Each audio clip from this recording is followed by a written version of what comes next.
बुढ़िया की कहानी। वह बहुत गरीब बुढ़िया थी। ऐसा समय भी आता था जब उसके घर में कुछ भी नहीं मिलता था। उस वक्त उसे भूखा ही सोना पड़ता था, लेकिन इसमें वह क्या कर सकती है। इसलिए वह सोचती थी, मेरा जीवन अब अच्छा नहीं है। एक दिन की बात है, वह गरीब बुढ़िया अपनी झोपड़ी में बैठी थी। आज वह बहुत दुखी लग रही थी। उसके पास धन भी नहीं था जिससे वह कुछ खरीद सकती थी। आ गया था, मगर गरीब बुढ़िया क्या कर सकती है। वह तो अपनी झोपड़ी में अंधेरा ही देख सकती थी। मगर तभी उस झोपड़ी के पास एक आदमी आता है। वह बहुत बूढ़ा था। वह बूढ़ा आदमी गरीब बुढ़िया के पास रुकता है।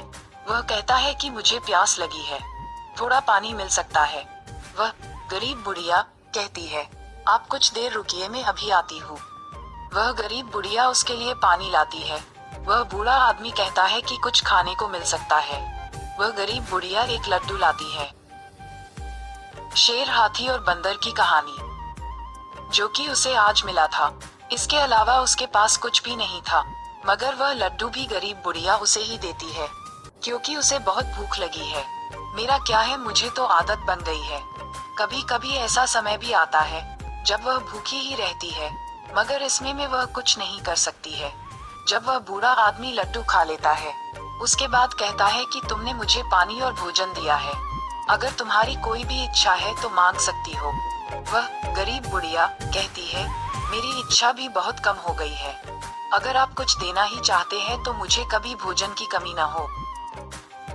ये सुनकर वह बूढ़ा आदमी कहता है, जो भी तुम्हारी इच्छा है वह पूरी हो जाएगी। ये कहकर वह बूढ़ा आदमी गायब हो जाता है। ये देखकर वह गरीब बुढ़िया सोचती है, वह कहाँ चले गए हैं। इसलिए वह कुछ दूरी पर जाती है। उसे लगता है कि शायद वह रास्ते पर ही हो सकते हैं, मगर वह गरीब बुढ़िया सभी जगह पर खोजती है, लेकिन वह नहीं मिलते हैं। अब गरीब बुढ़िया समझ गई थी, वह गणेश भगवान थे जिनकी पूजा वह करती थी। आज वह उस गरीब बुढ़िया से मिलने आए थे। वह देखने आए थे, मैं उनकी सेवा कैसे कर सकती हूँ। बुढ़िया की कहानी। आज गरीब बुढ़िया का जीवन धन्य हो गया था। उसके बड़ा वह गरीब बुढ़िया झोपड़ी में जाती है।